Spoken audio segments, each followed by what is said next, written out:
पंजाब के मुख्यमंत्री सरदार भगवंत मान साहब, मनीष सिसोदिया जी, गोपाल राय जी, अमन अरोड़ा जी, यशोदान गढ़वी जी और हमारे आज के दोनों हीरो संजीव अरोड़ा जी, गोपाल इटालिया जी और आज यहाँ पे आई हुई सारी आम आदमी पार्टी की लीडरशिप। सबसे पहले मैं गोपाल इटालिया जी को और संजीव अरोड़ा जी को बहुत बहुत बधाई देना चाहता हूँ एमएलए बनने के लिए।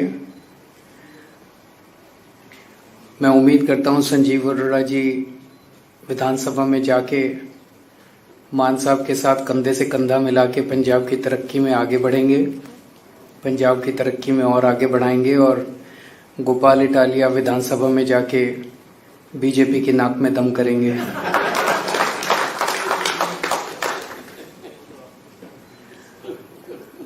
मैं गुजरात और पंजाब के लोगों का बहुत बहुत धन्यवाद देना चाहता हूं। उन्होंने इतना ज़बरदस्त विश्वास किया आम आदमी पार्टी के ऊपर और उन्हें बहुत बहुत बधाई देना चाहता हूं। मुझे बेहद खुशी है, आम आदमी पार्टी एक आज जो माहौल है, पूरी राजनीति है, इस राजनीति के सामने एक लंबी लकीर खींचने के लिए आई है, राजनीति को साफ करने के लिए आई है, एक साफ सुथरी राजनीति प्रदान करने के लिए आई है। और आज जो दो कैंडिडेट जीत के आए हैं, ये कैंडिडेट ही हमारा, वो एक अंग्रेजी में कहावत है, proof of the pudding lies in its eating. Sanjeev Arora ji और गोपाल इटालिया, इनका बैकग्राउंड देख लीजिए, बिल्कुल साफ सुथरी छवि वाले समाज सेवक लोग जिन्होंने समाज के लिए बहुत कुछ किया है। ऐसे लोगों को टिकट देके विधानसभा में पहुंचाना, ये केवल आम आदमी पार्टी कर सकती है और कोई पार्टी नहीं कर सकती। एक जमाने में कहा जाता था कि अच्छे लोग जो हैं उन्हें राजनीति में नहीं आना चाहिए, राजनीति अच्छे लोगों के लिए नहीं है। लेकिन आम आदमी पार्टी ने यह धारणा तोड़ी है, अच्छे लोगों को राजनीति में आना चाहिए, लेकिन राजनीति में आके मेहनत भी करनी चाहिए ताकि अगर आप जीत रहे हो तो जनता आपका साथ देती है। अगर आप अच्छे हो राजनीति में आ जाओ और सोचो कि अब मैंने आसान कर दिया जनता पे, अब मैं राजनीति में आ गया, अब जनता मेरे, वो नहीं।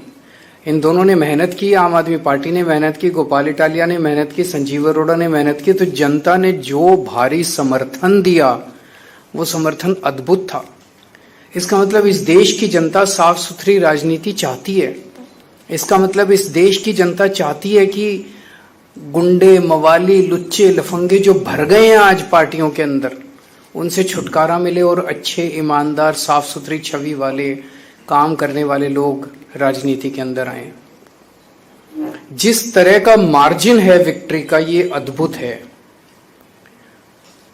2 साल के बाद पंजाब का चुनाव है, 3 साल हो गए पंजाब में सरकार चलाते हुए।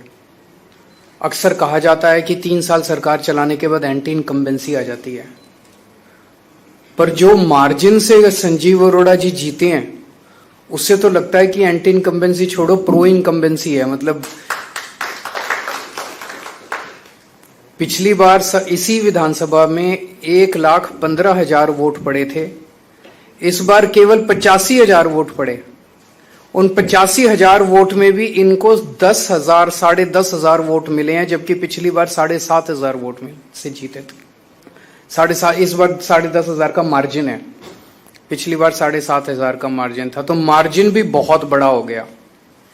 तो इसका मतलब लोग पिछली बार से ज्यादा समर्थन देने जा रहे हैं, पिछली बार से ज्यादा समर्थन दे रहे हैं, थापी दे रहे हैं, पीठ थपथपा रहे हैं लोग, बहुत अच्छा काम कर रहे हो, आगे बढ़ो, बहुत अच्छा काम कर रहे हो, आगे बढ़ो। ऐसा अक्सर राजनीति में देखा नहीं जाता है। तो मैं मान साहब को बहुत बहुत बधाई देना चाहता हूं, आम आदमी पार्टी की सरकार को बहुत बहुत बधाई देना चाहता हूं। जिस तरह से आम आदमी पार्टी की सरकार पंजाब में काम कर रही है, ऐसा लगता है पिछली बार 92 सीट आई थी, इस बार 100 पार तो करनी चाहिए और ज्यादा मार्जिन से करनी चाहिए। जिस तरह से गुजरात के अंदर और पंजाब के अंदर, एक और बड़ी बात है, पंजाब में नशे के खिलाफ जो युद्ध छेड़ा गया है, मैं समझता हूं जितनी आशीर्वाद हमें गांव-गांव से, छोटे छोटे परिवारों से मिल रहे हैं, जिनके बच्चे नशे के अंदर डूब गए थे, वो नशे में बाहर आ रहे हैं, वही आशीर्वाद हम लोगों को तरक्की देता है। ऐसा नहीं कि पूरे देश में केवल पंजाब में नशा है, दिल्ली में बहुत नशा बिक रहा है, हरियाणा में बहुत नशा बिक रहा है, गुजरात में बहुत नशा बिक रहा है, गोवा में बहुत नशा में, कहीं चले जाओ देश के अंदर खूब नशा है। लेकिन जिस किस्म की नशे पे चोट पंजाब के अंदर पड़ रही है, बड़े बड़े तस्करों को पकड़ा जा रहा है, बड़े बड़े तस्करों के बुलडोजर चलाए जा रहे हैं, और चाहे कितना भी बड़ा नेता क्यों ना हो, मैसेज ये है कि उसको बख्शा नहीं जाएगा। बड़े से बड़े जो भी, चाहे आप कितने भी बड़े पॉलिटिकल नेता हो, अगर आप नशे के तस्करी में शामिल हो तो आपको किसी हालत में बख्शा नहीं जाएगा। वो लोग जिन्होंने पंजाब को नशे में धकेल दिया था, सबसे पहले पंजाब में नशा लेके आए थे, उनकी जब वो लोग मंत्री थे दूसरी पार्टियों के, वो लोग मंत्री थे, अपनी गाड़ियों के अंदर नशा सरकारी गाड़ियों के अंदर लेके और पूरे पंजाब में डिस्ट्रीब्यूट किया करते थे घर घर में। जब वो सरकारी मंत्री थे, अपने घर में इंटरनेशनल स्मगलरों को रखते थे। लेकिन आज पंजाब के अंदर प्रो पीपल आम आदमी पार्टी की सरकार है, ईमानदार सरकार है। चाहे कितना भी बड़ा आदमी क्यों ना हो, कितना भी शक्तिशाली आदमी क्यों ना हो, किसी को बख्शा नहीं जाएगा। ये मैसेज पंजाब के अंदर, और पंजाब के लोगों को ये पसंद आ रहा है जो इन्होंने आम आदमी पार्टी की लखनऊ पश्चिम की सीट से जिता के लोगों ने बताया। गुजरात के लुधियाना पश्चिम की सीट से सॉरी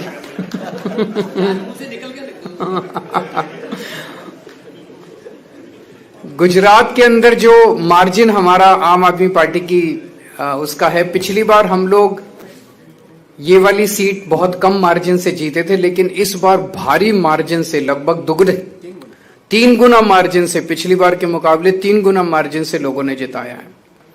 ये दिखाता है कि गुजरात की जनता त्रस्त हो चुकी है। मैं अभी गुजरात गया था जब आखिरी बार चुनाव प्रचार के लिए, तो गुजरात सरकार में काम करने वाला एक मंत्री मिला मुझे, उनका मंत्री बीजेपी का। मुझे कहता है, सर पूरी गुजरात की जनता बीजेपी के शासन से, 30 साल के शासन से त्रस्त हो चुकी है बुरी तरह से, उन्हें हराना चाहती है। लेकिन बीजेपी की ऐसी पकड़ है पूरे प्रशासन और पूरे सिस्टम के ऊपर, पता नहीं ये हो पाएगा कि नहीं हो पाएगा। मैंने उसको कहा, भाई एक ही चीज है, ये जनतंत्र है, और जिस दिन जनता खड़ी हो जाए उस दिन बड़े बड़े सिंहासन डोल जाते हैं। तो मैं समझता हूं कि गुजरात की ये जीत आने वाले गुजरात के 2027 के चुनावों की तरफ इशारा है। ये दिखाता है कि गुजरात की जनता एक तरफ बीजेपी से त्रस्त हो चुकी है, दूसरी तरफ आज तक उनके पास विकल्प नहीं था 30 साल में। अब आम आदमी पार्टी एक विकल्प के रूप में, अच्छे विकल्प के रूप में सामने है। तो आम आदमी पार्टी के रूप में एक उम्मीद देखते हैं, आशा देखते हैं गुजरात के लोग। कांग्रेस विकल्प नहीं था, कांग्रेस बीजेपी की गोद में है, कांग्रेस बीजेपी की जेब में है। आज मैं आपको एक सिंपल सा उदाहरण देता हूं। पहली चीज तो ये, पिछले चुनाव में कांग्रेस को 17 सीट मिली, उनके 17 में से 5 विधायक छोड़ के बीजेपी में चले गए। हमारे को 5 सीट मिली, 5 में से 1 विधायक छोड़ के बीजेपी में चला गया। कांग्रेस के साथ हमारी बातचीत हुई, बातचीत यह हुई कि तुम्हारी 5 सीटें हैं, हमारी 1 सीट है। कांग्रेस ने कहा, इन 5 सीटों पे आप चुनाव मत लड़ो, इस 1 सीट पे हम चुनाव नहीं लड़ेंगे। हमने कहा ठीक है। उन 5 सीटों के चुनाव पिछली साल हुए, आम आदमी पार्टी 5 सीटों पे चुनाव नहीं लड़ी। इस बार 1 सीट का चुनाव, जो आम आदमी पार्टी वाली सीट थी, वो वाला चुनाव हुआ। बीजेपी से आदेश आया, कांग्रेस उस आदेश को मना नहीं कर सकती थी। कांग्रेस ने आम आदमी पार्टी के साथ धोखा किया और अपना कैंडिडेट खड़ा कर दिया। पिछले साल जब उनकी 5 सीटें थी, हमने अपना कैंडिडेट खड़ा नहीं किया, लेकिन इस बार जब हमारी सीट थी, उन्होंने अपना कैंडिडेट हमें हराने के लिए खड़ा कर दिया। ये साफ दिखाता है कि कांग्रेस से उम्मीद नहीं है इस देश को। कांग्रेस बीजेपी के साथ, और कांग्रेस की टॉप लीडरशिप मिली हुई है, टॉप मोस्ट लीडरशिप मिली हुई है बीजेपी के साथ। और ये मैं पूरी जिम्मेदारी के साथ कह सकता हूं, और पूरे सबूत हैं इस बात के, टॉप मोस्ट कांग्रेस की लीडरशिप बीजेपी की गोद के अंदर बैठी हुई है। एक कांग्रेस का आम कार्यकर्ता जो गली गली के अंदर घूमता है वो अपने आप को ठगा सा महसूस करता है जब वो देखता है कि उनके ऊपर वाले सारे बड़ी बड़ी बातें करते हैं, कभी शादी के घोड़े की बात करते हैं, कभी रेस के घोड़े की बात करते हैं और जाके हाथ मिला लेते हैं बीजेपी के साथ। लेकिन बड़ी इंटरेस्टिंग है, अल्टीमेटली तो जनतंत्र है, जनता मालिक है। वो 5 सीटें हमने छोड़ दी फिर भी वो हार गए कांग्रेस वाले।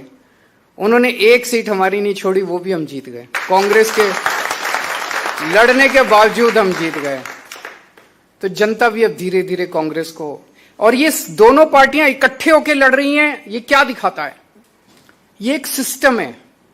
आम आदमी पार्टी कांग्रेस और बीजेपी से नहीं लड़ रही, आम आदमी पार्टी इस व्यवस्था से लड़ रही है।